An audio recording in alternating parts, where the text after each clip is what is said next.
திரு அண்ணாமலை அண்ணன் அவர்கள் திருப்புரையாற்றுவார்.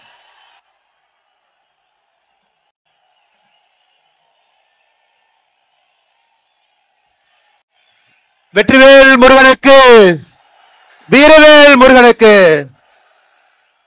அன்பு சொந்தங்களே, இந்து சொந்தங்களே, நாம் யாரும் கூட நிச்சயமாக பயப்பட தேவையில்லை. காரணம், வருண பகவான் இன்னும் ஒரு 1.5 மணி நேரத்துக்கு நம்மளை சோதிக்க போவது கிடையாது.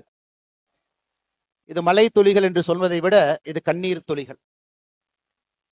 மேலே இருந்து பார்த்து கொண்டிருக்கக்கூடிய நம்முடைய மூத்த தலைவர்கள், தானலிங்க நாடார் ஐயாவுடைய கண்ணீர் துளி, வீரத்துறவி ராமகோபாலன் ஐயாவுடைய கண்ணீர் துளி, இதே மண்ணில தன்னுடைய சித்தாந்தத்திற்காக மதத்திற்காக வெட்டி சாய்க்கப்பட்ட ராஜகோபால் ஐயாவுடைய கண்ணீர் துளி, நான் சார்ந்திருக்கக்கூடிய பாரதிய ஜனதா கட்சியினுடைய மூத்த தலைவர்கள் ஆடிட்டர் ரமேஷ் அவர்கள், எத்தனையோ மனிதர்கள் வெட்டி சாய்க்கப்பட்டிருக்கின்றார்கள், அவர்களுடைய கண்ணீர் துளி, அருமை சகோதரர் சசிகுமார் அவர்கள் உள்ளிட்ட இயக்கத்திற்கு கடைக்கோடி தொண்டர்களாக ஒரு சித்தாந்தத்தை தாங்கி பிடித்து அந்நிய சக்திகளால் வெட்டி யாரெல்லாம் படுகொலை செய்யப்பட்டார்களோ எல்லோருடைய கண்ணீர் துளியை நாம் பார்த்து கொண்டிருக்கின்றோம்.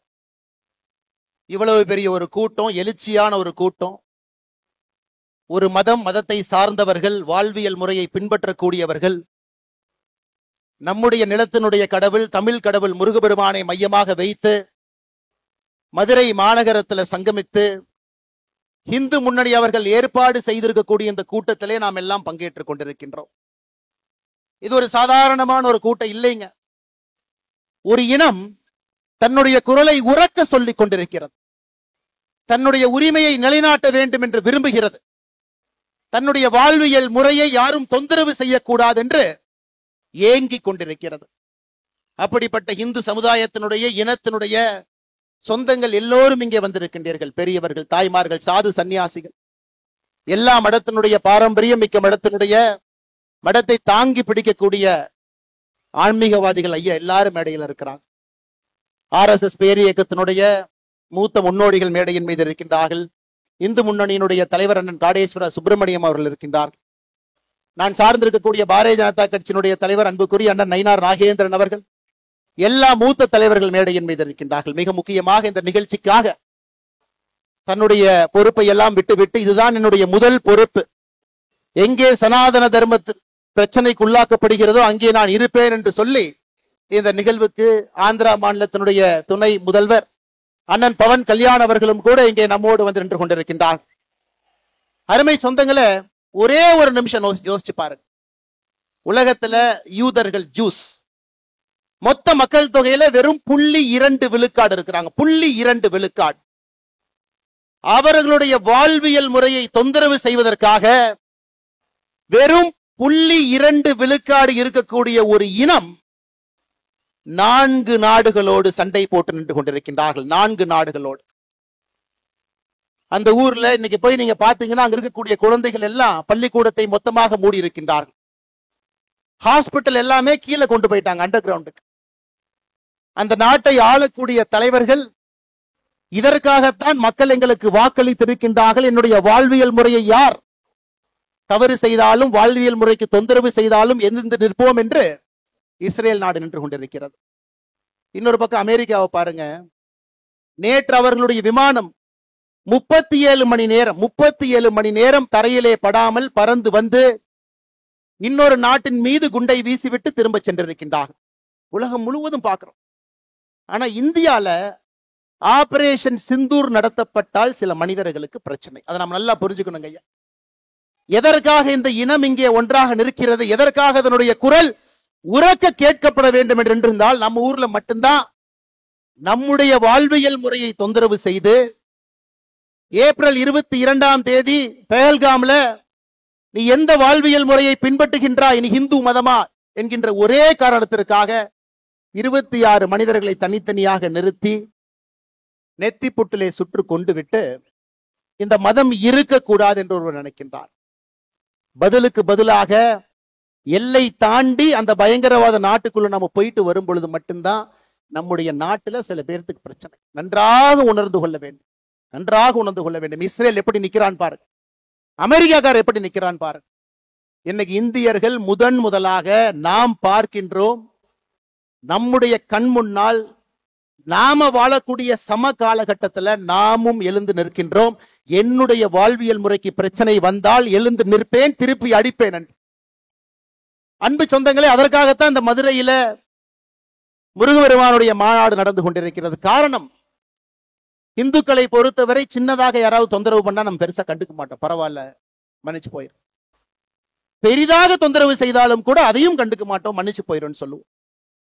ஆனா இன்னைக்கு அதையெல்லாம் தாண்டி நம்முடைய வாழ்வியல் முறைக்கு தொடர்ச்சியாக பிரச்சனைகள் வந்து கொண்டே இருக்கிறது. இந்து என்பதற்காக நான் ஏற்கனவே சொன்னதை போல நம்முடைய கடைக்கோடி தொண்டர்கள் கொல்லப்படுகின்றார்கள். இந்த மதத்தை பின்பற்றினா மட்டும் நம்முடைய வாக்கை பெற்று அரசியல்வாதிகளாக அதிகாரத்தில் இருக்கக்கூடியவங்க கோவில் இப்படி இருக்கும், கூம்பு மாதிரி இருக்கும் அசிங்கப்படுத்துறாங்க. இந்து மக்கள்கிட்ட ஒற்றுமை எப்பொழுதும் வராது என்கின்ற தைரியத்துல அரசியல்வாதிகள் இன்னும் பழைய அரசியலை செய்து கொண்டிருக்கின்றார். அதையெல்லாம் உடைத்து காட்ட வேண்டும். என்னுடைய கோவில்கள் பாதுகாக்கப்பட வேண்டும். எங்களுடைய வாழ்வியல் முறையில் எந்த பிரச்சனையும் வரக்கூடாது. எங்களுடைய குழந்தைகள் தைரியமா ஒரு ஸ்கூலுக்கு போனா கூட திருநூறு வச்சுட்டு போகணும். எங்களுடைய குழந்தைகள் இன்னைக்கு வட தமிழ்நாட்டில் ஒரு ஸ்கூலுக்கு போனா கூட ருத்ராட்சி கொட்டையை வெளியே அணிந்து கொண்டு செல்ல வேண்டும்.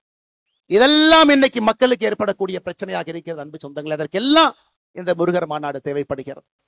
ஒரு பக்கம் எழுச்சி, ஆளுகின்ற ஆட்சியாளர்களுக்கு எச்சரிக்கை மணி. 5 லட்சம் பேர் மதுரையில காசு கொடுக்காம கொள்கைக்காக மழை வரும் என்று தெரிந்தும் கூட்டம் அதிகமாக இருக்கும். அதுல என்னைய மதிப்பாங்களா? கடைக்கோடியில் உட்கார்ந்து இருக்கிற நான் விஐபியா? எனக்கு சேர் கொடுப்பாங்களா? எந்த கேள்வியும் இல்லாம இது என்னுடைய மாநாடு, என்னுடைய வாழ்வியல் முறையை காக்கக்கூடிய மாநாடு என்று வந்திருக்கின்றீர்கள். இதிலே எச்சரிக்கை மணி அங்க போகும். முருகபெருமான் நல்லா பாருங்க, 6 படை சாதாரணமான வீடுகள் இல்லைங்க. நல்லா பாருங்க, எல்லா வீடுகளுக்கும் ஒரு தன்மை, அறிவு ஞானம். பழனி என்னுடைய தந்தைக்கே நான் ஒரு தாரக மந்திரத்தை சொல்லி கொடுக்கிறேன், அதற்கு ஒரு வீடு. திருமணம் செய்து கொண்டு இல்லற வாழ்க்கையிலே அமைதியாக இருப்பேன், அதற்கும் ஒரு வீடு. நல்லா யோசிச்சு பாரு. என தேவையில்லாம பிரச்சனை பண்ணினா சூரசம்ஹாரம் பண்ணிடுவேன், அதற்கும் ஒரு வீடு. சூரசம்ஹாரம் செய்துவிட்டு அமைதியாக திருத்தணியில போய் இருப்பேன், அதற்கும் ஒரு வீடு. ஆளுகின்ற ஆட்சியாளர்கள் முருக பக்தர்களை எந்த வீட்டிலே வைத்து பார்க்க வேண்டும் என்று இந்த மாநாடு மூலமாக அவர்களுக்கு தெரியும். முதல் வீடு திருப்பரங்குன்றத்துக்கே நீ பிரச்சனை ஏற்படுத்தினா ஒரு வீடாக சென்று சூரசம்ஹாரம் செய்துவிட்டு மறுபடியும் அமைதியாக திருத்தணிக்கு போயிரும் அப்படிங்கிற மாதிரி தாங்க ஐயா அந்த மாநாட்டில் ஒரு பெரிய செய்தியை நாம் சொல்லி இருக்கின்றோம். என்னுடைய வாழ்வியல் முறையில தலையிடாத, ஏன்னா நம்ம யாருக்குமே தொந்தரவு பண்ணல. இன்னைக்கு உலகத்தில் இருக்கக்கூடிய எல்லா மதத்தையும் பாருங்க ஐயா, எத்தனை கோடி மனிதர்கள் எந்த மதத்தை பின்பற்றாங்க பாருங்க. கிறிஸ்தவ மதம் 230 கோடி, கிறிஸ்தவ மதம் 200 கோடி, இந்து மதம் 120 கோடி. இதுல ஆச்சரியம் என்னன்னாங்க, 190 கோடி பேர் இந்த உலகத்துல எந்த மதத்தையும் பின்பற்றாம இருக்கிறாங்க, அன்அஃபிலியேட்டடுங்கிறாங்க. 230 கோடி கிறிஸ்தவர்கள் இருக்கிறாங்க, 200 கோடி இஸ்லாமியர்கள் இருக்கிறாங்க. 190 கோடி பேர் எந்த மதத்தையும் சாராதவர்கள், இந்து மதத்தை சார்ந்தவங்க 120 கோடி. எத்தனை நாட்டில் இருக்காங்கன்னு பாருங்க. இந்த மதத்தை பின்பற்றக்கூடியவங்க எத்தனை நாட்டில் இருக்காங்க? கிறிஸ்தவ மதத்தை பொறுத்தவரை 120 நாடுகள்ல அவங்க பெரும்பான்மை. இஸ்லாமிய மதத்தை பொறுத்தவரை 53 நாடுகள் அவர்கள் பெரும்பான்மை. அன்அஃபிலியேட்டட், எந்த மதத்தையும் சாராதவன் 10 நாடுகள்ல அவர்களும் பெரும்பான்மை. ஆனா நான் இந்து மதத்தை சார்ந்தவன், 2 நாடுகள்ல மட்டும்தான் நாம் பெரும்பான்மையாக இருக்கின்றோம். இரண்டாவது, இந்த மாநாட்டினுடைய முக்கியமான நோக்கம், ஒரு இந்துவுக்கும் இந்த எழுச்சி இருக்கணுங்க ஐயா, ஒருத்தருக்கு இருக்கணும். முன்னோர்கள் எப்படி இந்த வாழ்வியல் முறையை கட்டி காத்து பத்திரமாக நம்ம கிட்ட கொடுத்துட்டு போனாங்களோ அதே மாதிரி பத்திரமாக பாதுகாத்து நம்முடைய சந்ததியருக்கு நம்ம கொடுக்கிறோமா அப்படிங்கிற கேள்வியை எழுப்புவதற்கும் இங்கே முருகர் மாநாடு மதுரையில் நடந்து கொண்டிருக்கிறது. அன்பு சொந்தங்களே, யாருக்கோ பிரச்சனை, எனக்கு இல்ல, அந்த பிரச்சனை நமக்கு வரும். எங்கேயோ கோயில் அடிக்கிறாங்க, எனக்கு பிரச்சனை இல்லை, நமக்கு வரும். யாரோ திருச்செந்தூர்ல கியூல போய் நிக்கிறவங்க மயங்கி விழுந்து சாகுறாங்க, பிரச்சனை நமக்கு வரும். எங்கேயோ கட்டணம் வசூல் பண்றாங்க, நமக்கு அது வரும். 6 படை வீடுகள், 5 லட்சம் பேர் கடந்த 4-5 நாட்கள்ல, நேத்து மட்டுமே 1.25 லட்சம் பேருங்க. ஆறுபடையில் இருக்கக்கூடிய முருகபெருமானையும் இங்க வந்து அமைதியாக இந்து முன்னணியினுடைய வாலண்டியர்ஸ் மட்டுமே நின்று, ஒரு காவல்துறை அதிகாரி இல்லைங்க, அமைதியாக தரிசிச்சுட்டு போறாங்க. ஆனா ஆறுபடையில் இருக்கக்கூடிய ஏதாவது ஒரு கோயிலுக்கு 50 ரூபாய், 100 ரூபாய், 500 ரூபாய் கொடுக்காம நீங்க சாமி இந்த மாதிரி பார்க்க முடியுமா? கேட்டு பாருங்க. இது நம்முடைய வாழ்வியல் முறையில் இருக்கக்கூடிய பிரச்சனையை நாம் தட்டி கேட்கின்றோம். எதற்கு தமிழகத்தில் 2 சட்டங்கள் இருக்கிறது? இந்துவுக்கு ஒரு சட்டம், இந்து மதத்தை சாராதவர்களுக்கு இன்னொரு சட்டம். எதற்கு என்பதை கேட்பதற்காக மதுரை மண்ணில் என்று கொண்டிருக்கின்றோம். அன்பு சொந்தங்களே, ஏதோ இந்த மாநாடு எலெக்ஷனுக்காக. இந்து முன்னணியினுடைய பெரியவர்கள், அவர்களுக்கும் அரசியலுக்கும் சம்பந்தம் இல்லை. எனக்கு தெரியும் 2026 தேர்தலுக்கு இது சம்பந்தம் இல்லை என்றாலும் கூட மக்களுக்கு நிதி வேண்டாம், சாமி வேண்டும் என்பதை முடிவு செய்து விட்டார்கள். மக்கள் முடிவு பண்ணிட்டாங்க, யாரு சாமி யாரு நிதி நீங்க முடிவு பண்ணி. அதனால இது அரசியலுக்காக கிடையாது. இது ஒரு மிக முக்கியமாக நாம் இந்த கூட்டத்திலே ஒன்றாக சேர்ந்திருப்பது நம்முடைய வாழ்வியல் முறையை மீட்டெடுப்பதற்காக, கேள்வி எழுப்புவதற்காக. இந்த ஒரு தீர்மானமுமே நம்முடைய வாழ்வியல் முறையை தட்டி எடுப்பதற்காக. அதனால்தான் அருமை சொந்தங்களே, நாம் இன்றிலிருந்து கேள்வி கேட்க ஆரம்பிக்க வேண்டும். ஒரு பிரச்சனை என்றால் தட்டி கேட்கணுங்க ஐயா. நம்ம கண்டிப்பா பேசுறோம். தமிழகத்திலே 44,000 ஆலயங்கள், 44,000, 44,000 தமிழ்நாடு அறநிலைத்துறை கீழ் இருக்கு. எப்ப வந்துச்சு பாருங்க, 1925 போர்டா வந்துச்சு, என்டோமென்ட் போர்டாக. 1951 சட்டமாக வந்துச்சு. 5,25,000 ஏக்கர் இருக்கக்கூடிய ஒரு அரசு இயந்திரம். 44,000 கோவில்கள் நிர்வாகம் செய்யப்படுகின்றது. 1000 ஆண்டுகளுக்கு மேல பழமையான கோவில்கள் மட்டும் 344 கோவில்கள் அறநிலைத்துறையினுடைய கட்டுப்பாட்டில் இருக்கு. எங்கேயாச்சும் ஒரு இடத்துல ஒழுக்கமாக அறநிலைத்துறையினுடைய செயல்பாடு இருக்கான்னு நீங்க கேட்டுப்பாரு. பணம் இருப்பவனுக்கு ஒரு மாதிரி, பணம் இல்லாதவருக்கு ஒரு மாதிரி. கேள்வி கேட்டுப்பாரு. அதையெல்லாம் மாற்ற வேண்டும். ஒரு புதுவிதமாக ஆன்மீகத்தை முன்வைத்து நடக்கக்கூடிய ஒரு ஆட்சி மட்டுமல்ல, ஆன்மீகத்தை முன்வைத்து இந்த சமுதாயம் தன்னை வழிநடத்தி கொள்ள வேண்டும் என்பதற்காக இந்த முருகர் மாநாடு நடந்து கொண்டிருக்கிறது. அன்பு சொந்தங்களே, அதனால இங்க வந்திருக்கக்கூடிய எல்லோருமே முருக பக்தர்களாக வந்திருக்கிறீங்க. ஆனா போகும் பொழுது வீர பாகுவாகவும் நாங்க போறோம் அப்படிங்கிறத நம்ம மறந்துடக்கூடாதுங்க. இந்த மதுரை மண்ணிலிருந்து திரும்பி செல்லும் பொழுது நமக்கு அந்த உணர்வு வேண்டும். 230 கோடி கிறிஸ்தவர்கள் என்று சொன்னேன். கடந்த 10 ஆண்டுகள்ல கிறிஸ்தவ மக்கள் தொகை உலக அளவுல 12 கோடி உயர்ந்திருக்கிறது. 200 கோடி இஸ்லாமியர்கள் என்று சொன்னேன். கடந்த 10 ஆண்டுகள்ல இஸ்லாமியர்களுடைய மக்கள் தொகை 35 கோடி உயர்ந்திருக்கிறது. 2050 முடியும் பொழுது, 55 முடியும் பொழுது இந்த உலகம் இஸ்லாமியர்கள் பெரும்பான்மையாக இருக்கக்கூடிய உலகமாக, இன்னைக்கு இருக்கக்கூடிய இதே நேர்கோட்டு பாதையில போனா இஸ்லாமியர்கள் பெரும்பான்மையாக இருக்கக்கூடிய உலகமாக 2055 மாற இருக்கிறது. இன்னைக்கே கிறிஸ்தவர்ல பாருங்க, ஐரோப்பாவில் இருக்கக்கூடிய மொத்த கிறிஸ்தவர்களை விட வட ஆப்பிரிக்காவில் இருக்கக்கூடிய கிறிஸ்தவர்கள் அதிகம். More number of Christians are in northern part of Africa than in the whole of Europe. அதையெல்லாம் நாம் புரிந்து கொள்ள வேண்டும். நம்முடைய கலாச்சார சின்னங்கள் எங்கேயும் யாரும் அழிக்க கூடாது. ஒருவர் கூட மதம் மாறக்கூடாது. மதம் மாறினவங்களை திரும்பி கொண்டு வர வேண்டும். 120 கோடி இருக்கக்கூடிய உலகத்துல இன்னைக்கு 4வது பெரும்பான்மை சமுதாயமாக இருக்கின்ற நம்முடைய சமுதாயம் தொடர்ந்து இதே போல இருக்கணும். காரணம், இன்னைக்கு தமிழகத்தினுடைய அரசியல் களத்துல பாத்தீங்கன்னா தமிழ் வேறு, ஆன்மீகம் வேறு, இலக்கியங்கள் வேறு என்று பிரித்திருக்கின்றார்கள். ஆனா நம்ம ஊர்ல அப்படி பிரிக்க முடியாது. எந்த மொழிக்கும் இல்லாத ஒரு பெருமை நமக்கு மட்டும்தான் இருக்கு. தமிழும் ஆன்மீகமும் இலக்கியமும் ஒன்றாக இருக்கக்கூடிய ஒரே கலவையாக இந்த வாழ்வியல் முறை இருக்கு. இன்னைக்கு கந்தர் சஷ்டி கவசம் நம்ம பாடுறோங்க ஐயா, 20 நிமிஷம் நம்ம பாட போறோம். இது முருகனுக்காக பாடக்கூடிய ஒரு பாட்டா? கேள்வி நம்பர் 1. இல்ல இது ஒரு மந்திர நூலா? இந்த நூலுக்குள்ள ஒரு மந்திரம் இருக்கு, சில பேர் அதையும் சொல்றாங்க. அதையெல்லாம் தாண்டி கந்த சஷ்டி கவசத்தை மட்டும் பாடினீங்கன்னா போதும், இருக்கக்கூடிய எல்லா பிரச்சனைகளும் காணாம போயிடும். இது 3 விதமாக இலக்கியமாக பார்க்கின்றார்கள், பக்தியாக பார்க்கிறாங்க, ஆன்மீகமா பார்க்கிறாங்க. கந்த சஷ்டி கவசம். கந்தங்கிறது என்னங்க ஐயா? நம்முடைய தொப்புள் கொடி எங்க இருக்கோ அங்கே இருந்து 2 இன்ச் கீழே வந்தீங்கன்னா நாபி கமலம் இருக்குங்க. உடம்பிலே சில இடத்துல மட்டும்தான் நம்முடைய நர்வஸ் சிஸ்டம் அங்க மட்டும்தான் போய் எண்ட் ஆகுதுங்க ஐயா, பாதங்கள்ல கைகள்ல. அதே போல தொப்புளுக்கு கீழே 2 இன்ச்ல அது போய் நிக்குது. அதை பழைய தமிழ்ல 18ஆம் நூற்றாண்டுல சென்னி மலையில இந்த நூலை முதலாக சுப்பிரமணிய சாமிக்கு முன்னாடி ஏற்றிய பொழுது தேவராய சுவாமிகள் அவர்கள் கந்த என்று குறிப்பிட்டது நம்முடைய தொப்புள் கொடிக்கு கீழே இருக்கக்கூடிய 2 இன்ச் பகுதியில் இருக்கக்கூடிய பகுதி. சஷ்டி. இன்னைக்கு சஷ்டி ஒரு நாளாக கொண்டாடுகின்றோம். ஆனா பழைய தமிழ்ல சஷ்டி என்றால் அது சட்டி. எப்படி அந்த தொப்புள் கொடிக்கு 2 இன்ச்சுக்கு கீழே உள்ள பாத்தீங்கன்னா அந்த பகுதி சட்டி போல இருக்கும். கந்த சஷ்டி கவசம். அப்படின்னா தொப்புள் கொடிக்கு 2 இன்ச்சுக்கு கீழே இருக்கக்கூடிய சட்டி போன்ற அந்த பகுதியை பாதுகாப்பதற்காக பாடப்பட்ட ஒரு பாடலை கந்த சஷ்டி கவசம்னு சொல்றோம். இது இன்னொரு விதத்துல பாருங்க. சட்டியில் இருந்தா தான் அகப்பையில வரும், சஷ்டியில் இருந்தால் தான் அகைப்பையில் வரும். சஷ்டியில விரதம் இருக்கிறீங்கன்னா அகைப்பையில உயிர் உண்டாகும் என்பதற்காக சொல்லப்பட்டது. இந்த முழு கந்த சஷ்டி கவசத்துல அவ்வளவு சயின்ஸ் இருக்குதுங்க. இன்னைக்கு விஞ்ஞானத்திற்கு என்னவெல்லாம் தேவையோ எல்லாம் கந்த சஷ்டி கவசத்துல இருக்கு. அதனால்தான் நம்மை வாழ்வியல் நெறி என்று சொல்லுகின்றோம்.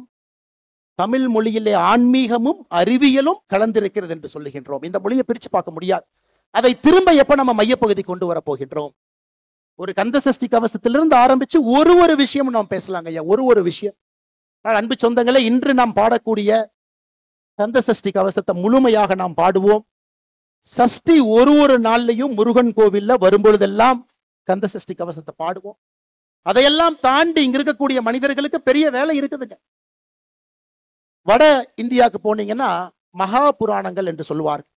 18 மகா புராணங்கள் இருக்கு. ஏன்னா தமிழ்நாட்டில் அரசியல்வாதிகள் அப்படியே பிரிச்சுட்டு போயிடுவாங்க. முருகன் தமிழ் கடவுள் மட்டும்தான். முருகன் வட இந்தியால யாருக்குமே முருகனை தெரியாது.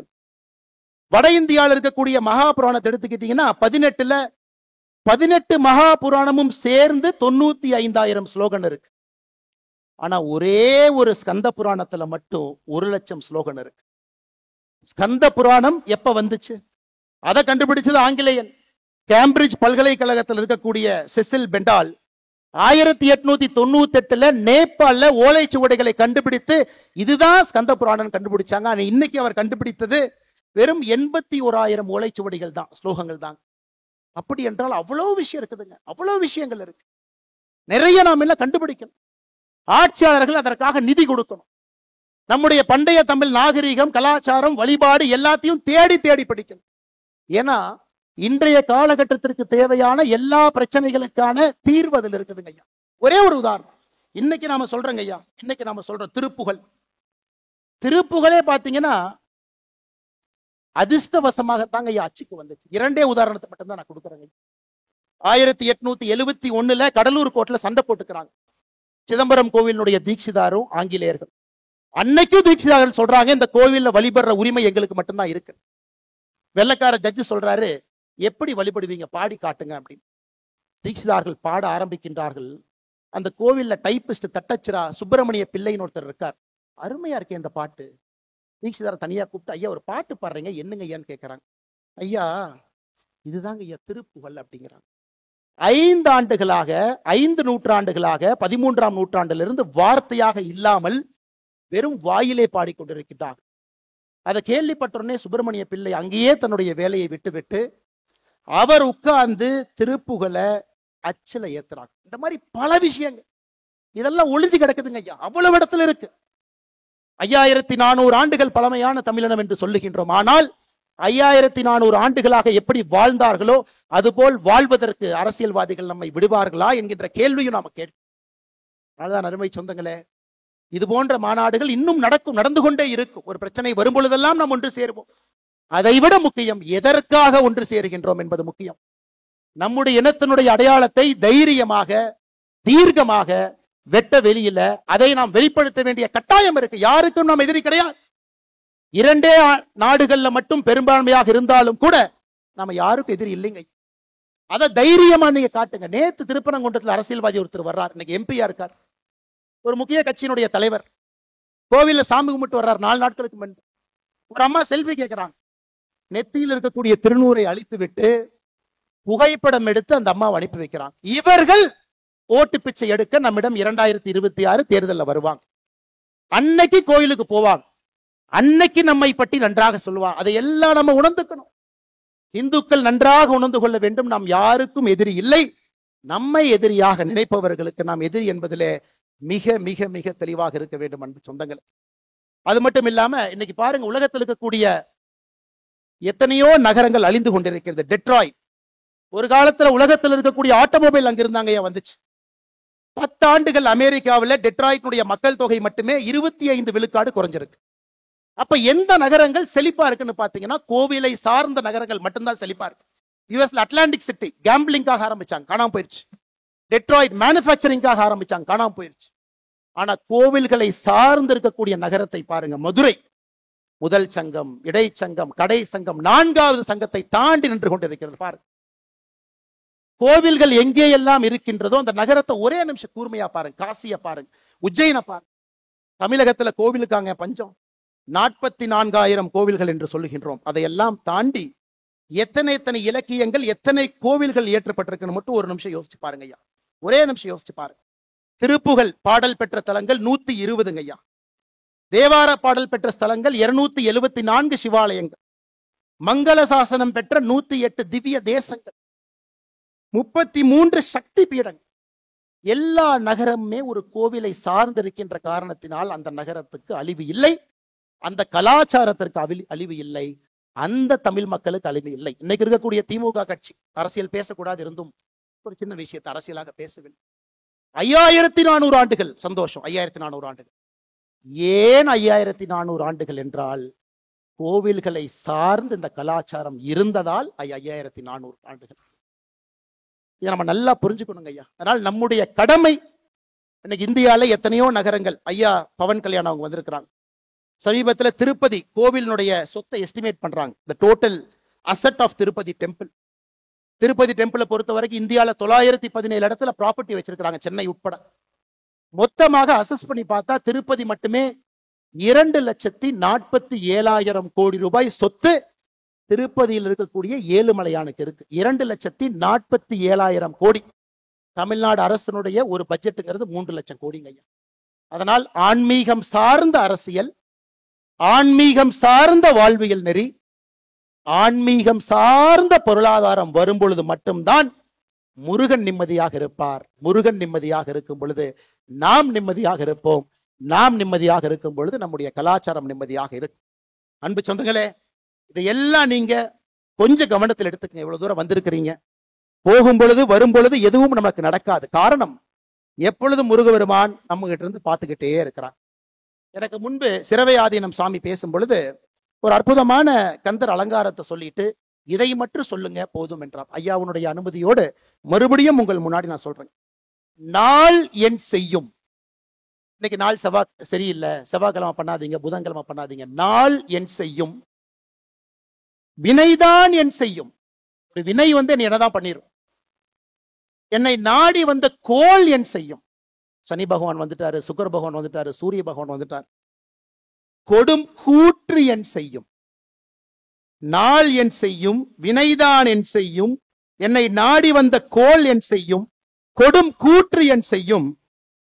குமரேசர் இரு தாளும் சிலம்பும் சதங்கையும் தண்டையும் சண்முகமும் தோளும் கடம்பும் எனக்கு முன்பே வந்து தோன்றின. இது நம்முடைய கந்தர் அலங்காரத்துக்கு அருணகிரிநாதர் சுவாமிகள் சொன்னது. எப்பொழுதுமே ஆண்டவன் நம்மோடு இருக்கின்றான், நம்மை பாதுகாத்துக் கொண்டிருக்கின்றார். எப்பொழுதும் நம்முடைய வாழ்வு சிறப்பாக இருக்கும்.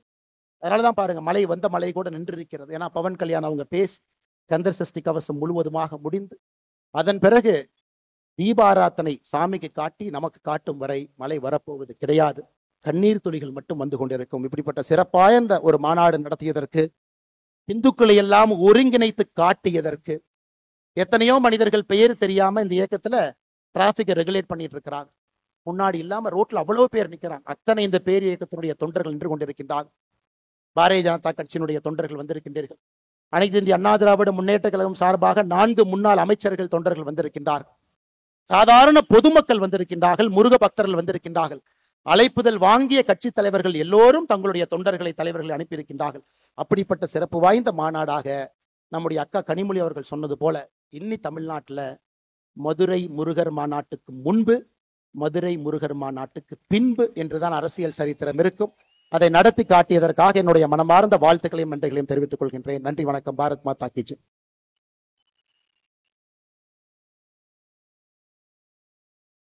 அற்புதமான உரையை வழங்கி சென்றிருக்கிறார்.